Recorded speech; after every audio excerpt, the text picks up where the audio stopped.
ခါဆူယာတယောက်စတိုးဆိုင်လေးကိုလာနေချိန်ရုံရင်းဆန်ခက်အဖြစ်အပျက်တစ်ခုကိုကြုံလိုက်ရပါတယ်။သူရှိကကလေးမလေးနှစ်ယောက်ကကြောက်နေကြပြီးဓာတ်ကင်ထားတဲ့သူလာနေတာတော့မပြေးရကြပါဘူး။ဒါကြောင့်ခါဆူယာလည်းမရှိတက်တိတွေကိုအားကိုးလိုက်ပြီးအဲ့လူကိုတွားထားလိုက်ပါတော့တယ်။ဖြစ်ချင်တော့တစ်ဖက်လူထုတ်ထားတဲ့ဓာတ်ကသူ့ကိုစိုက်မိသွားခဲ့ပါပြီ။ခါဆူယာတယောက်သတိပြန်ရလာချိန်မှာတော့ဘဝကူးပြောင်းသွားခဲ့ပြီးကလေးရွယ်တသားဘဝကိုရောက်သွားခဲ့ပါတယ်။ဒါစေကံမလေးဆယ်လီဗီယာလည်းချက်ချင်းရောက်လာပြီးမကြခင်မှာအမေဖြစ်သူလည်းရောက်လာခဲ့ပါတယ်။ခါဆူယာရောက်နေတဲ့ဒီခန္ဓာကိုယ်ရဲ့နာမည်ကတော့ခိန်းပါ။သူကူးပြောင်းလာပြီးဝိတုတွေကလို့စွန့်စားရတော့မယ်ဆိုတာခိန်းသိလိုက်ပါတယ်။ခိန်းကိုအဖျားကြီးပြီးအတိတ်မေ့သွားတယ်လို့ဆယ်လီဗီယာထင်လိုက်ကြပြီးခိန်းသိကျင်သမျှမိကုန်းတွေကိုဖြည့်ပေးခဲ့ကြပါတယ်။ခိန်းရဲ့မေဆာရက်ကဒုတိယဇနီးဖြစ်ပြီးပထမဇနီးမာရီယာကတော့သားနှစ်ယောက်မွေးထားပါတယ်။သူ့အဖေကရန်ကကိုပိုင်စစ်တပ်ရှိတဲ့အပြင်မိစ္ဆာနယ်မြေကိုအုပ်ချုပ်တောင်းယူပေးရတဲ့သူပါဒီကဘာကြီးထဲမှာမိစ္ဆာဆိုတာရှိမှန်းသိလိုက်ရတော့ခိန်းပြောင်နေမိပြီးမော်ပညာနဲ့စွန်စားရေးသမားတွေဆိုတာတွေကိုကြတော့ပိုစိတ်ဝင်စားသွားခဲ့ပါတယ်ဆယ်လီဗီယာက3နှစ်သားရှိသေးတဲ့ခိန်းကိုစာရေးစာဖတ်တတ်အောင်သင်ပေးခဲ့ပြီးလူကြီးတယောက်အရွယ်ဦးနှောင်းရှိတဲ့ခိန်းနဲ့သမားတွေနဲ့မတူအောင်ကိုရေးတက်ဖတ်တတ်မြန်ခဲ့ပါတယ်ဂရန်နဲ့ချီကျူးခဲ့ပြီးခိန်းကနေမကောင်းပြင်ပြီးခါမှာပို့တော်လာတာပဲလို့ပြောလာပါတယ်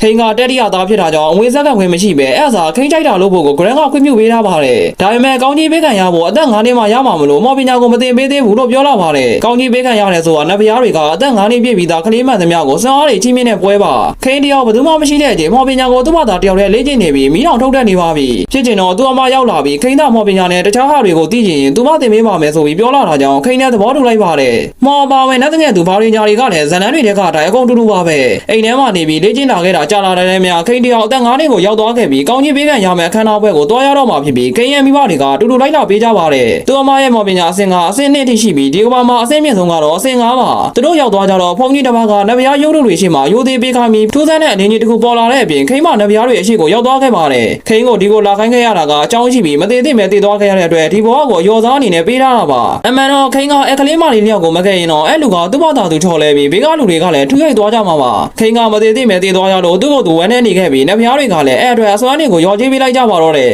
ခိန်းတတိပြန်ဝင်လာချိန်မှာတော့သူ့မအစွမ်းတွေအရန်များနေပဲဆိုတာသိလိုက်ပြီးချက်ချင်းထပြေးသွားပြီးသူ့ဘာသာသူစိတ်ကြည့်လိုက်ပါတယ်အဆင့်မြင့်ဆုံးကအဆင့်5ဆိုပေမဲ့သူ့မှာတော့အဆင့်30ဖြစ်နေပါပြီသူအစွမ်းတွေကြောင့်လူတွေမှန်အောရအောင်လို့အဆင့်တွေကိုဖုံတာကိုနဗရားကလည်းကူညီပေးခဲ့ပါတယ်သူမိမတွေစီအဆင့်ပြလိုက်ချိန်မှာတော့အဆင့်တွေကအရန်မြင့်တာပဲလို့ပြောလာကြပါတယ်တိုက်ခိုက်ရမော်စွမ်းနဲ့ကုန်တယ်အစွမ်းတို့မှာတော့တော်တော်မြင့်နေပါတယ်ခိန်းဖုံးွက်ထားပေမဲ့သူအဆင့်တွေကအရန်မြင့်နေသေးတာကြောင့်သူအဆင့်တွေကိုဘယ်သူမှမပြဖို့ပြောလာပါတယ်အဲ့ဒီညမှာတော့ဘယ်သူမှမသိခင်ခိန်းတယောက်တိတ်တိတ်လေးထွက်သွားပြီးစင်းကောင်ချင်းမော်တော့ပြီးချစ်စရာအကောင်လေးတယောက်ကိုစင်းကောင်ချင်းခဲ့ပါတယ်ဖြစ်ကျင်တော့သူစင်းကောင်မိလိုက်တဲ့ဟာကအဝေးမမကောင်လေးမဟုတ်ပဲမကောင်းဆိုးလို့အကောင်ကြီးဖြစ်နေတဲ့အပြင်ခိန်းရဲ့အမနဲ့ကောင်မလေးတယောက်လည်းဒါကိုမြင်ပြီးကြောက်သွားကြပါတယ်ခိန်းနဲ့သူလုပ်ခဲ့တဲ့အကောင်ကြီးကိုတားဖို့ကြိုးစားလိုက်ပြီးတိုက်ခိုက်ဖို့ပြင်လိုက်ပေမဲ့သူပဲပြန်ထိုးခံလိုက်ရပြီးကံကောင်းကျင်တော့အစင်ထဲအကောင်ကြီးကိုပြန်ထည့်နိုင်သွားပါတယ်အထိုးခံလိုက်ရတဲ့အချိန်ကြောင့်သူတေတော့မှလာလို့တွေးမိလိုက်ပေမဲ့မသေးခဲ့ပဲရိန်းနဲ့ဘေးကကောင်မလေးလည်းအခုမှပဲစည်ရဲသွားကြပါတော့တယ်ခိန်းရဲ့ကောင်ကြီးပေးခံရမှုတဲ့တင်ကိုမြို့သူမြို့သားတွေလည်းလာရောက်ချင်းမြင်ပေးကြပြီးခိန်းကသူအနာခက်မှာစွန်စားသူ